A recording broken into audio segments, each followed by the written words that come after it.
Good evening, and welcome to this service of remembrance and commitment. In this Maundy Thursday service, through the hearing of Scripture and viewing of dramatic eyewitness accounts, we will remember the pivotal events in the last days of Jesus' life. On the day before his death, Jesus and his disciples gathered in the upper room for a last meal together. And on that night, Jesus hosted his friends, and in a meal he fed them both physically and spiritually.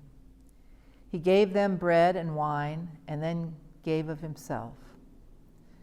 And throughout his ministry, Jesus taught his disciples by example of what it meant to be a servant to others, to humble oneself, so that others may come to know God.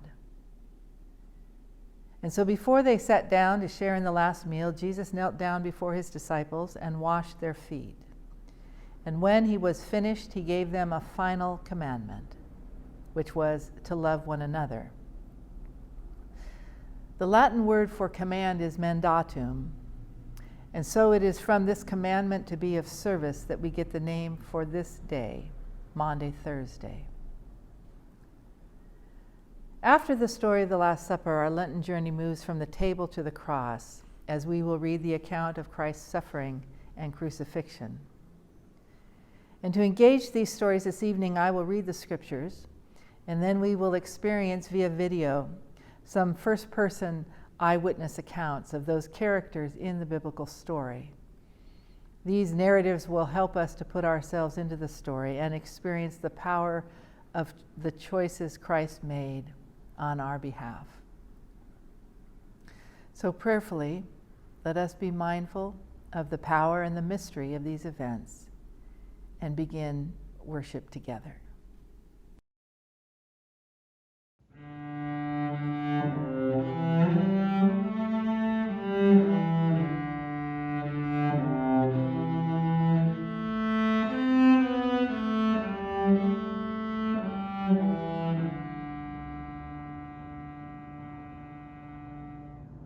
What wondrous love is this, O my soul, O my soul. What wondrous love is this, O my soul. What wondrous love is this that caused the Lord of bliss to bear the dreadful curse for my soul, to bear the dreadful curse for my soul.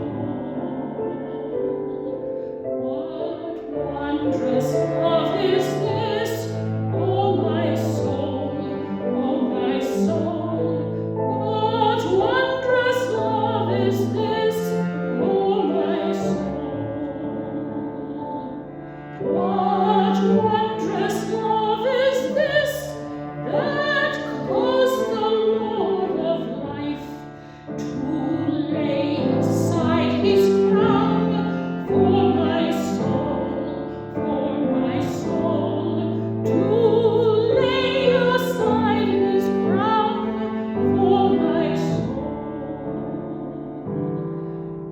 To God and to the Lamb I will sing, to God and to the Lamb I will sing, to God and to the Lamb who is the great I am, while millions join the theme. I will sing, while millions join the theme. I will sing.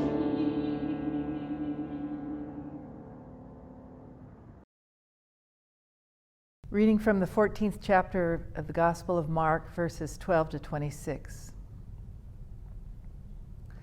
On the first day of unleavened bread, when the Passover lamb is sacrificed, his disciples said to him, "Where do you want us to go and make the preparations for you to eat the Passover?"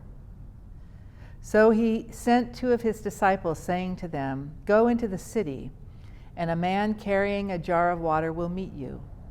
Follow him, and wherever he enters, say to the owner of the house, 'The teacher asks, where is my guest room, where I may eat the Passover with my disciples?' He will show you a large room upstairs, furnished and ready. Make preparations for us there." So the disciples set out and went to the city, and found everything as he had told them, and they prepared the Passover meal. When it was evening, he came with the 12, and when they had taken their places and were eating, Jesus said, "Truly I tell you, one of you will betray me, one who is eating with me." They began to be distressed and say to him one after another, "Surely not I." He said to them, "It is one of the 12, one who is dipping bread into the bowl with me. For the Son of Man goes as it is written of him, but woe to that one by whom the Son of Man is betrayed. It would have been better for that one not to have been born." While they were eating, he took a loaf of bread, and after blessing it, he broke it, gave it to them, and said, "Take, this is my body."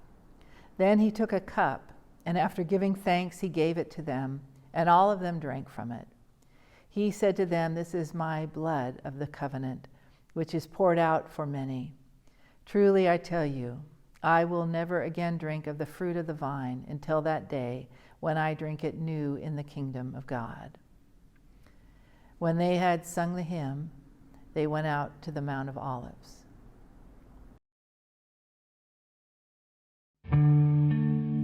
It was a different kind of Passover, to say the least. I remember right when we sat down, Philip leaned over to me and he whispers, "Hey, Thomas, I feel like something special's going to happen tonight." I looked at him. I said, "I doubt it."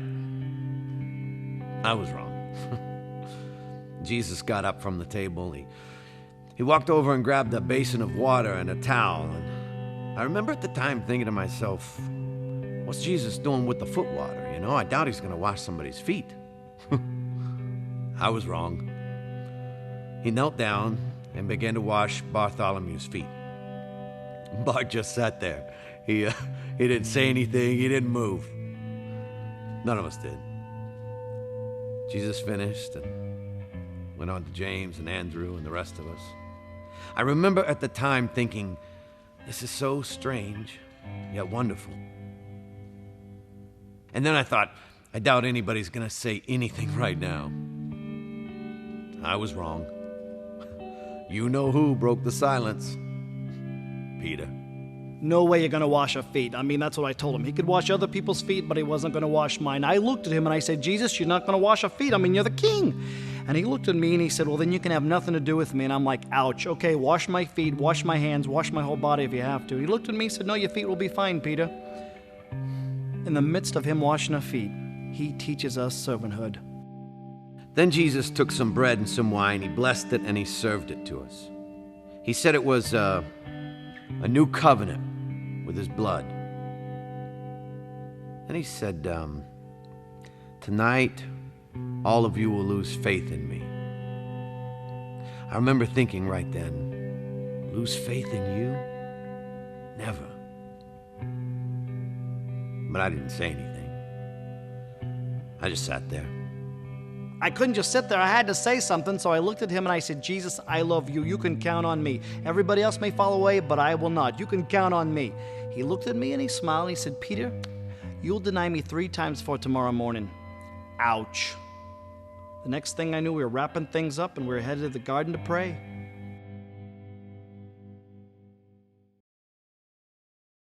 Reading from the 14th chapter of Mark, verses 26 to 50. When they had sung the hymn, they went out to the Mount of Olives. And Jesus said to them, "You will all become deserters, for it is written, 'I will strike the shepherd, and the sheep will be scattered.' But after I am raised up, I will go before you to Galilee." Peter said to him, "Even though all become deserters, I will not." Jesus said to him, "Truly I tell you, this day, this very night, before the cock crows twice, you will deny me 3 times." But he said vehemently, Even though I must die with you, I will not deny you." And all of them said the same. They went to a place called Gethsemane, and he said to his disciples, "Sit here while I pray." He took with him Peter and James and John, and began to be distressed and agitated. And he said to them, "I am deeply grieved, even to death. Remain here and keep awake." And going a little farther, he threw himself on the ground and prayed that, if it were possible, the hour might pass from him.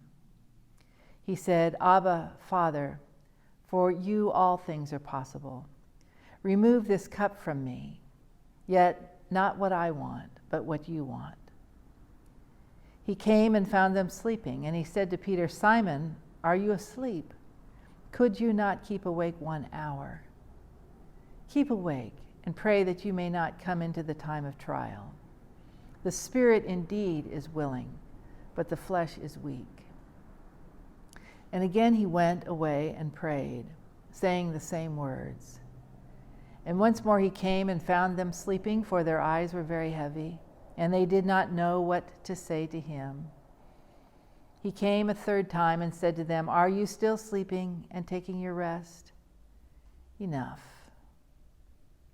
The hour has come. The Son of Man is betrayed into the hands of sinners. Get up, let us be going. See, my betrayer is at hand." Immediately, while he was still speaking, Judas, one of the 12, arrived, and with him there was a crowd with swords and clubs, from the chief priests, the scribes, and the elders. Now the betrayer had given them a sign, saying, "The one I will kiss is the man. Arrest him and lead him away under guard." So when he came, he went up to him at once and said, "Rabbi," and kissed him.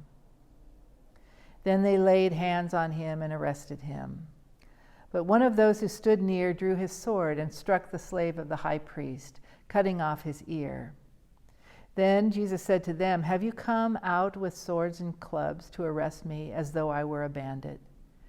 Day after day I was with you in the temple teaching, and you did not arrest me. But let the scriptures be fulfilled." All of them deserted him and fled.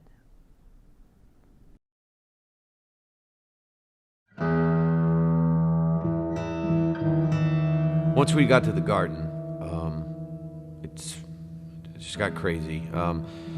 Jesus asked Peter, James, and myself to go further in the garden with him and pray, and we did. We tried. We kept falling asleep.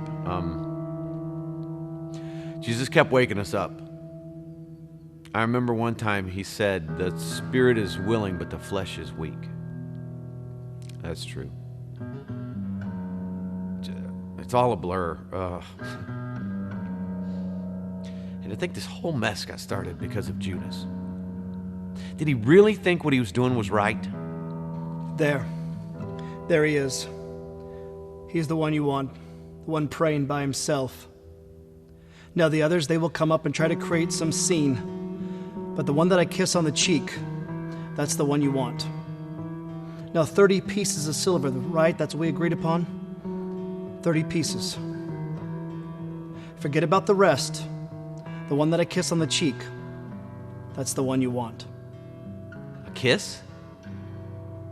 Judas betrays Jesus with the kiss of a friend? And then it got crazy. Peter grabs a sword and he cuts off this guy's ear. And Jesus just reached down and picked it up and put it right back on the guy's head, as if nothing had happened. And then they took him. I'd love to tell you that we fought for him, but we didn't. Everyone ran. I ran.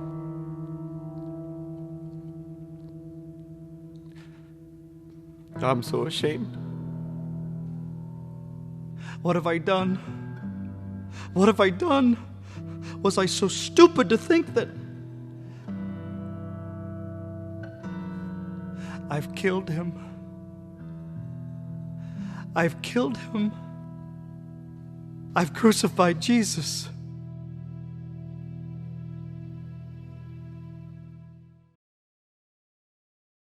Reading from the 27th chapter of Matthew, verses 11 to 54. Now Jesus stood before the governor, and the governor asked him, "Are you the king of the Jews?" Jesus said, "You say so." But when he was accused by the chief priests and elders, he did not answer. Then Pilate said to him, "Do you not hear how many accusations they make against you?" But he gave him no answer, not even to a single charge, so that the governor was greatly amazed. Now at the festival, the governor was accustomed to release a prisoner for the crowd, anyone whom they wanted. And at that time they had a notorious prisoner called Jesus Barabbas.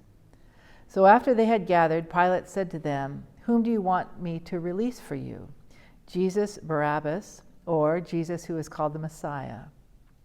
For he realized that it was out of jealousy that they had handed him over. And while he was sitting on the judgment seat, his wife sent word to him, "Have nothing to do with that innocent man, for today I have suffered a great deal because of a dream about him." Now the chief priests and the elders persuaded the crowd to ask for Barabbas and to have Jesus killed. The governor again said to them, "Which of the two do you want me to release for you?" And they said, "Barabbas." Jesus said to them, "Then what should I do with Jesus who is called the Messiah?" And all of them said, "Let him be crucified." Then he asked, "Why? What evil has he done?" But they shouted all the more, "Let him be crucified." So when Pilate saw that he could do nothing more, but rather that a riot was beginning, he took some water and washed his hands before the crowd, saying, "I am innocent of this man's blood. See to it yourselves." Then the people as a whole answered, "His blood be on us and on our children." So he released Barabbas for them, and after flogging Jesus, he handed him over to be crucified. Then the soldiers of the governor took Jesus into the governor's headquarters, and they gathered the whole cohort around him. They stripped him and they put a scarlet robe on him, and after twisting some thorns into a crown, they put it on his head. They put a reed in his right hand and knelt before him and mocked him, saying, "Hail, King of the Jews." They spat on him and took the reed and struck him on the head. After mocking him, they stripped him of the robe and put his own clothes on him, and then they led him away to crucify him. As they went out, they came upon a man from Cyrene named Simon. They compelled this man to carry his cross. And when they came to a place called Golgotha, which means place of the skull, they offered him wine to drink, mixed with gall. But when he tasted it, he would not drink it. And when they had crucified him, they divided his clothes among themselves by casting lots. Then they sat down there and kept watch over him. And over his head they put the charge against him, which read, "This is Jesus, King of the Jews." Then 2 bandits were crucified with him, one on his right and one on his left. Those who passed by derided him, shaking their heads and saying, "You who would destroy the temple and build it in 3 days, save yourself. For you are the Son of God, come down from the cross." And in the same way, the chief priests also, along with the scribes and elders, were mocking him, saying, "He saved others. He cannot save himself. He is the King of Israel. Let him come down from the cross now, and we will believe in him. He trusts in God. Let God deliver him now, if he wants to. For he said, 'I am God's son.'" The bandits who were crucified with him also taunted him in the same way. From noon on, darkness came over the whole land until 3 p.m. And about 3 o'clock, Jesus cried with a loud voice, "Eli, Eli, lama sabachthani." That is, my God, Why have you forsaken me?" Then some of the bystanders heard it. They said, "This man is calling for Elijah." And at once one of them ran and got a sponge, filled it with sour wine, put it on a stick, and gave it to him to drink. But the others said, "Wait, let us see whether Elijah will come and save him." Then Jesus cried again with a loud voice and breathed his last. And at that moment the curtain of the temple was torn in two from top to bottom. The earth shook and the rocks were split. The tombs also were opened, and many bodies of the saints who had fallen asleep were raised. And after his resurrection, they came out of the tombs and entered the holy city and appeared to many. Now, when the centurion and those with him, who were keeping watch over Jesus, saw the earthquake and what took place, they were terrified and said, "Truly, this man was God's Son."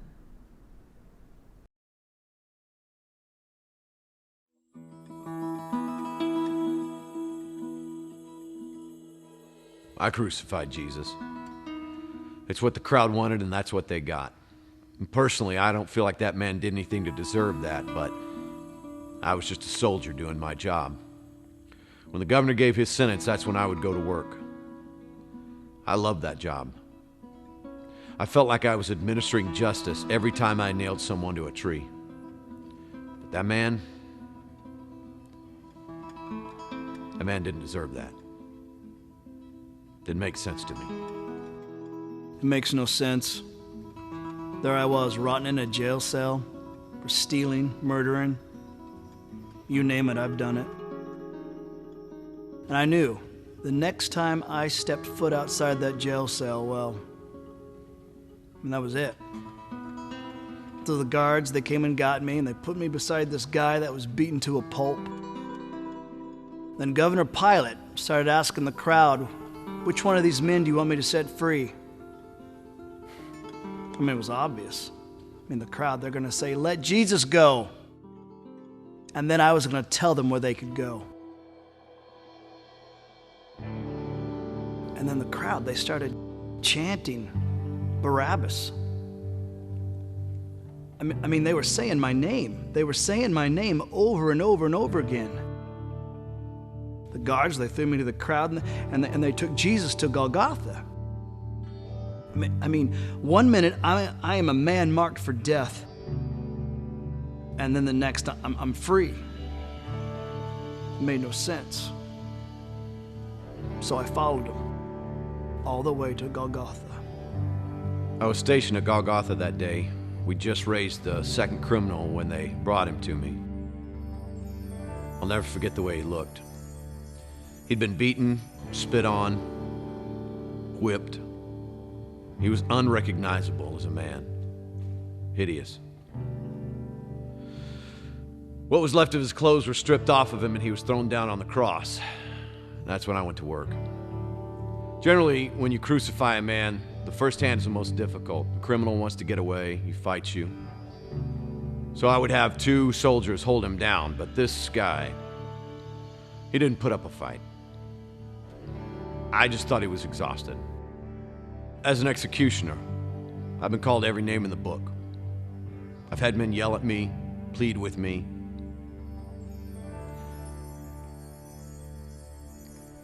But I wasn't prepared for that. He looked at us. He looked at me. And he said, "Father, forgive them. They don't know what they're doing." He forgave me. Forgive them. He said, "Forgive them." Who is he? Forgive. It should have been me up there. I was the one that was supposed to be hanging on that cross. He took my place. Then I looked up, and I remember he took a deep, agonizing breath, and he said, "It is finished." And then he died. Truly, this man was the Son of God.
In the days ahead, we will remember the tragedy and the suffering of Good Friday and the confusion and the sorrow of Holy Saturday.